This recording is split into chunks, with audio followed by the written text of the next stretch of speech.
मेघा तुम यहाँ? लेकिन तुमने तो कहा था यहाँ पर राहुल मेरा इंतजार कर रहा है और वो मुझे आज प्रपोज करने वाला है, लेकिन यहाँ तो कोई भी नहीं है। ऊपर से ये जगह इतनी डरावनी लग रही है। आखिर तुमने मुझे इस सुनसान जगह पर क्यों बुलाया? नहीं तो ये जगह अभी इतनी भी डरावनी नहीं हुई है, बल्कि अब होने वाली है। मेघा देख, मेरा मूड वैसे भी बहुत खराब है। भला ऐसा मजाक कौन करता है? तुम अच्छे से जानते हो ना मैं राहुल को दिल से पसंद करती हूँ। फिर भी तूने मुझसे झूठ कहा। मैं इसके लिए तुम्हें कभी माफ नहीं करूँगी।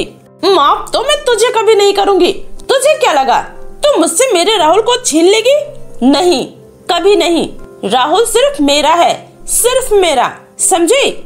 और उसे मैं हर हाल में पाकर रहूंगी, चाहे उसके लिए मुझे कुछ भी क्यों ना करना पड़े, कुछ भी। पागल मत बन मेघा, तू ये क्या कर रही है? मैं गिर जाऊंगी, छोड़ मुझे। मेघा देख, मैं तुम्हारी दोस्त हूँ, पीछे हट। नहीं, तू मेरी दोस्त कभी नहीं हो सकती, कभी नहीं। इतना बोलकर मेघा चांदनी को पहाड़ी से धक्का दे देती है और जोर जोर से हंसने लगती है। मेघा अमीर बाप के बिगड़ी हुई औलाद थी।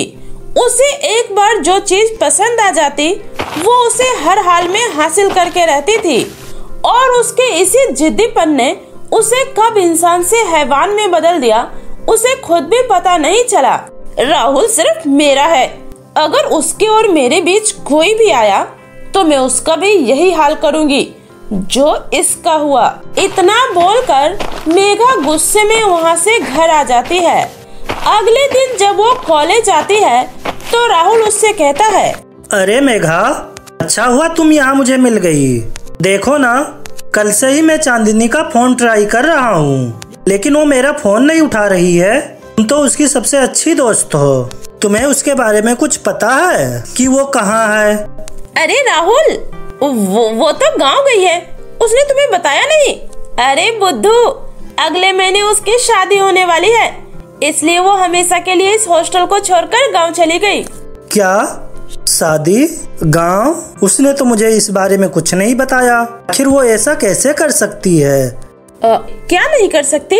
अरे मेरा मतलब है, जब उसे जाना ही था तो एक बार बता के तो जाती। इतना बोलकर राहुल उदास मन से वहाँ से चला जाता है।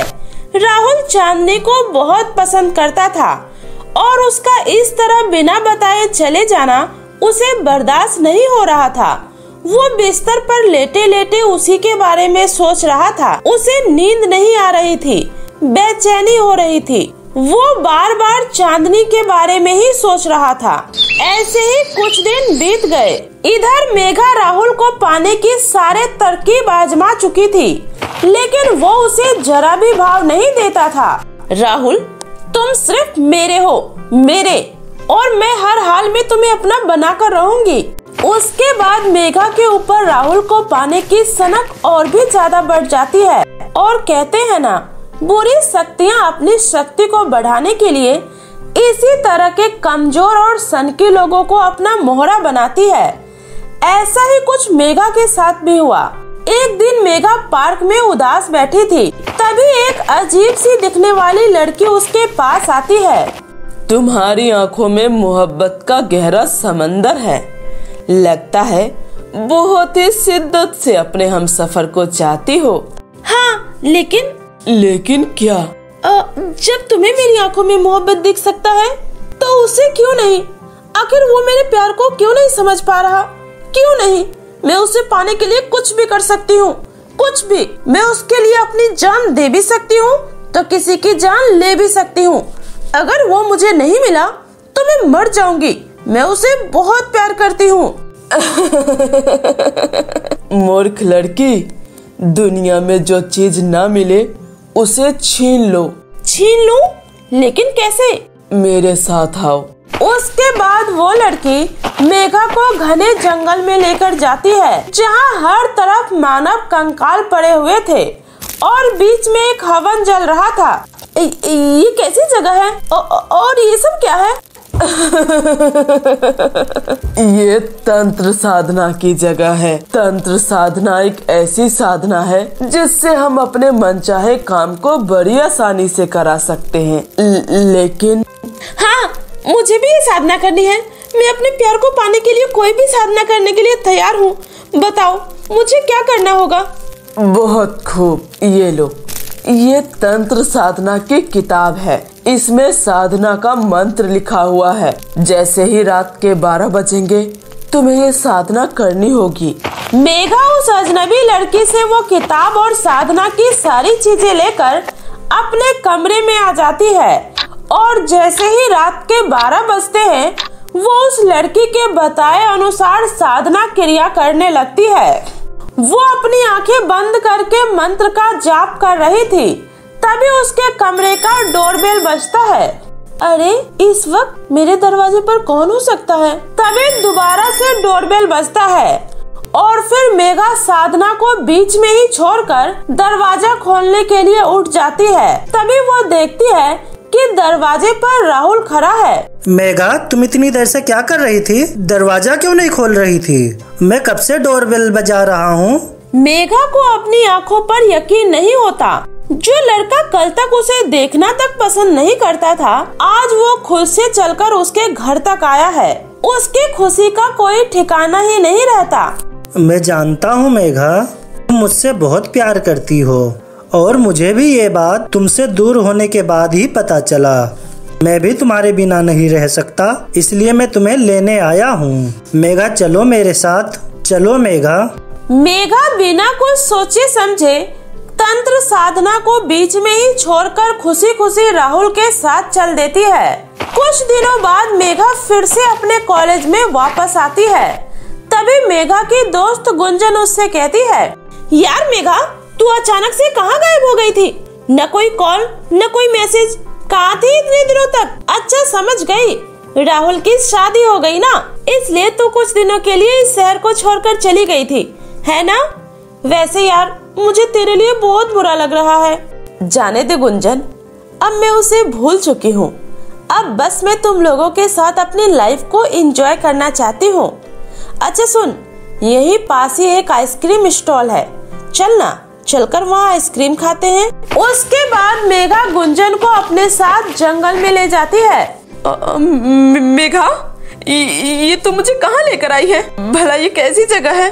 तभी मेघा बनी लड़की एक चुड़ैल में बदल जाती है।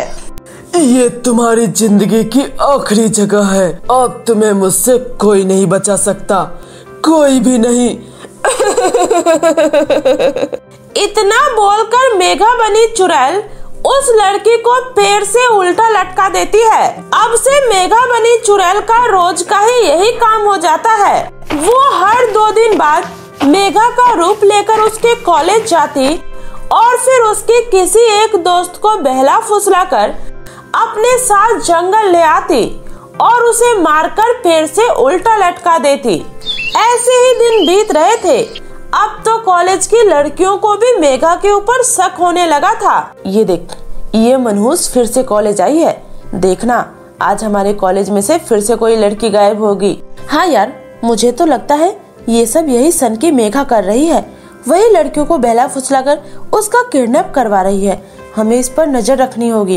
इधर मेघा राहुल के साथ खुशी खुशी रह रही होती है, लेकिन मेघा को राहुल का बर्ताव बहुत ही अजीब लग रहा था।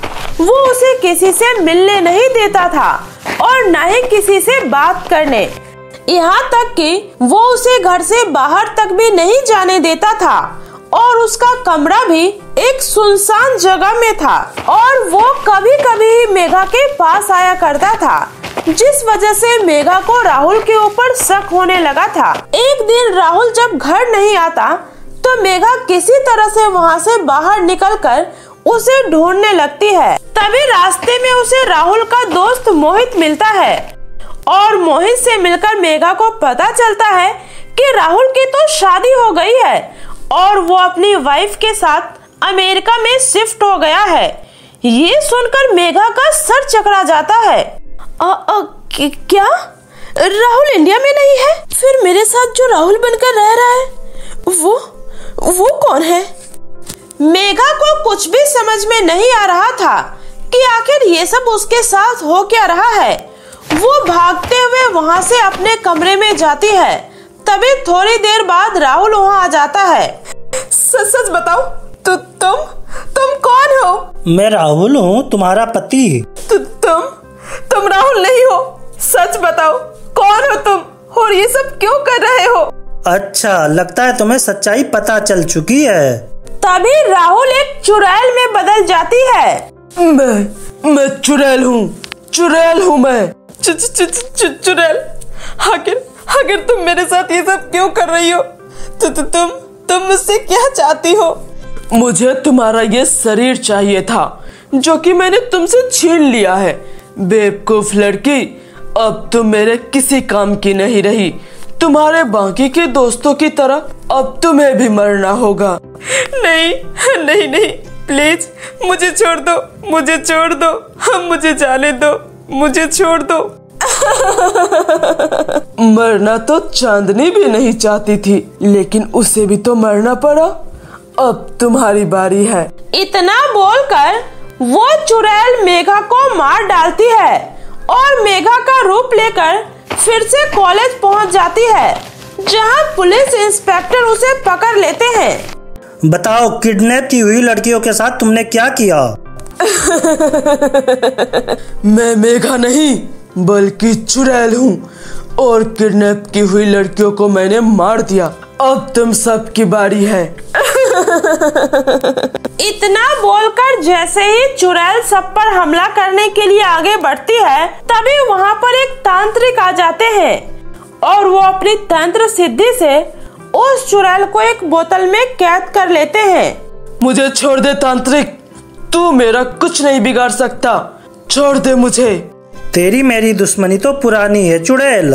इस बोतल में हमेशा के लिए मेरे पास ही रहेगी।